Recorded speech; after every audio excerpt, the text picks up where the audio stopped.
J'ai effectué mon stage du E46 au centre de formation pour adultes de la Chambre de commerce et d'industrie d'Avignon. Centre de formation pour adultes qui est localisé donc en périphérie. Il m'a semblé important de sortir du champ entre guillemets théorique de certains savoirs disciplinaires et d'aller me confronter à une expérience de terrain. Ce qui a été déterminant également, c'était donc le cadre on va dire lié au système éducatif du centre dans lequel j'ai pu effectuer mon stage, ce qui m'a permis d'étayer ma connaissance du système éducatif. Nous sommes chez les Francas, l'association des Francas du Vaucluse, départementale du Vaucluse, à Avignon.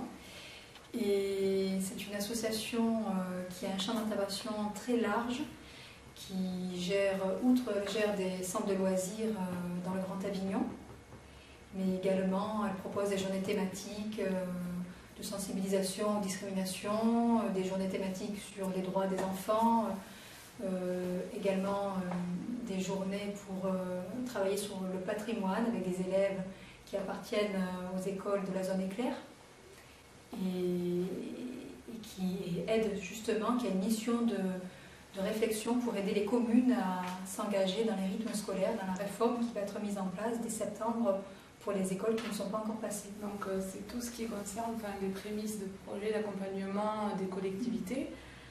Donc bon, c'est vrai qu'ils accompagnent deux collectivités. Voilà. Donc peut-être réfléchir à les besoins de ces collectivités, les traduire en action pédagogique. Donc, et voir avec les associations peut-être ce qu'elles pourraient proposer qui soit vraiment concret aux écoles, justement prospecter au niveau des associations. Pour m'ouvrir vers d'autres perspectives professionnelles, donc autres que l'enseignement, et c'est très intéressant.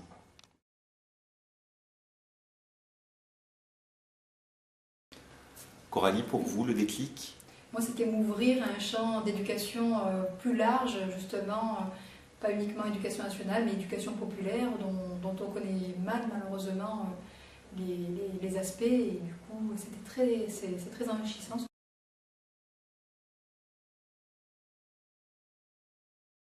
Donc, je suis à la structure Repère. Donc, c'est une association qui a été créée en 1989. Leur mission de l'association, ce sont l'alphabétisation, la préalphabétisation auprès de femmes étrangères, donc que ce soit maghrébines ou autres.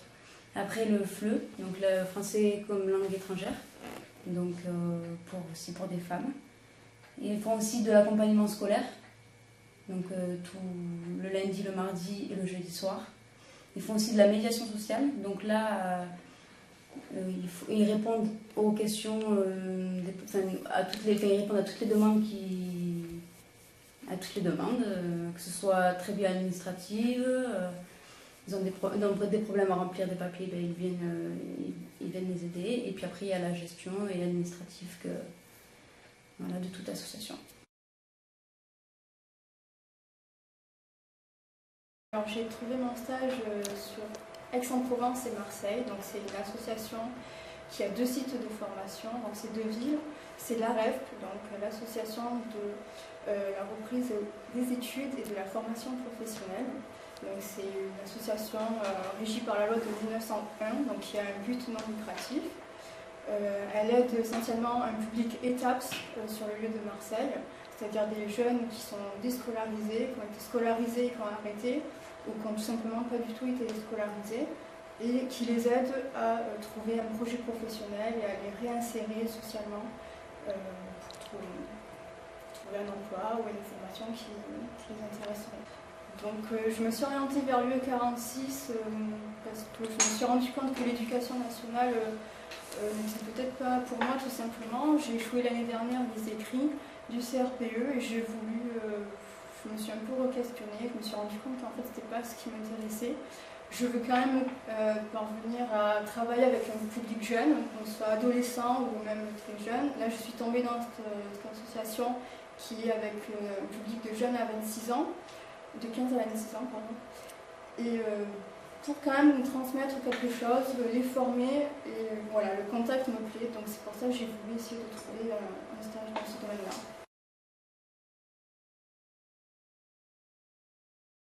Ma structure d'accueil se prénomme Groupe GP. C'est une société holding donc, qui est spécialisée dans les activités de services financiers et dans la distribution de produits frais carnés volailles. Ma mission principale sera de participer à la collaboration d'un projet de formation groupe, donc de formation e-learning, via l'élaboration d'une plateforme interactive. Alors mon stage pour le 46, je l'ai fait dans une structure qui s'appelle le CESAD à Orange. Voilà, c'est une structure qui accueille des adolescents déficients intellectuels et qui s'occupe de développer leur autonomie. Donc moi j'ai suivi deux éducatrices sur le terrain, donc j'ai aidé à la mise en place d'activités sur le lieu du CESAD et voilà, c'était essentiellement ça.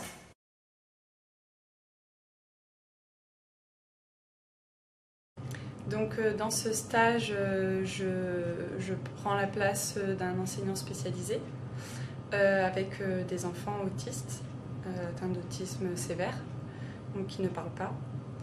Et voilà, donc ça se passe dans un hôpital de jour. Comment dire, cet enseignant spécialisé donc, c'est un travail d'équipe, donc une équipe pluridisciplinaire, donc avec des éducateurs, des infirmières. Le but, c'est de créer un contexte classe. Ça se base sur l'école maternelle. Voilà, c'est un métier voilà, d'enseignant, mais spécialisé, donc il faut quand même un minimum connaître l'autisme, connaître les différentes méthodes. C'est vraiment un travail... le travail d'un enseignant, mais dans un contexte autre, quoi.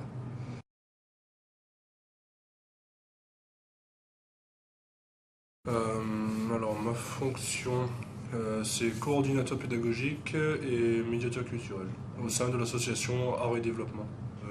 Transmettre aux enfants, on va dire, des connaissances artistiques en dehors de l'école. Voilà. Et moi, du coup, j'interviens en tant que médiateur culturel par rapport à ça, c'est-à-dire que par exemple, il m'arrive de leur donner justement des pistes, leur dire ah oui, tel artiste peut faire ça, donc pourquoi est-ce que tu irais pas voir par rapport à ça. La mission principale sur laquelle j'interviens, c'est surtout coordinateur pédagogique, c'est-à-dire que je suis là comme un peu animateur culturel, c'est-à-dire que j'aide les enfants, enfin je mets en place les ateliers, j'encadre un peu les enfants. J'ai dû intervenir pour l'exposition Les Visages à la Vieille Charité. J'ai dû justement, avec un petit groupe d'enfants, accompagné de l'artiste et de la coordinatrice pédagogique qui était là aussi, de leur présenter l'exposition. S'ils avaient des questions, même s'il y avait des œuvres qui les interpellaient, au moins de leur donner les pistes, les clés de la compréhension de ça. On va dire que le déclic, c'est surtout que j'aime bien transmettre aux enfants toutes mes connaissances et tout en art et tout, mais j'aime pas le cadre strict du collège ou du lycée. En fait, les quelques stages que j'ai fait là-bas, je me sentais vraiment pas bien, je veux dire, genre, j'y arrivais pas, quoi. Et donc, à un moment donné, j'ai failli arrêter, en fait. À la fin du Master 1, je pensais même complètement abandonner le Master et faire toute autre chose. Mais du coup, on m'a parlé de l'UE46 et à ce moment-là, j'étais un peu sceptique au début. Je me disais, bon, je savais pas trop où ça pouvait aller, je voyais un peu la plaquette, je comprenais pas trop, mais quand on m'a parlé justement de toutes les possibilités culturelles qu'il y avait aussi dedans, là ça m'a un peu plus intéressé. Du coup je suis allé vers cette association, et surtout ça m'a permis de découvrir d'autres facettes de l'enseignement et de l'éducation.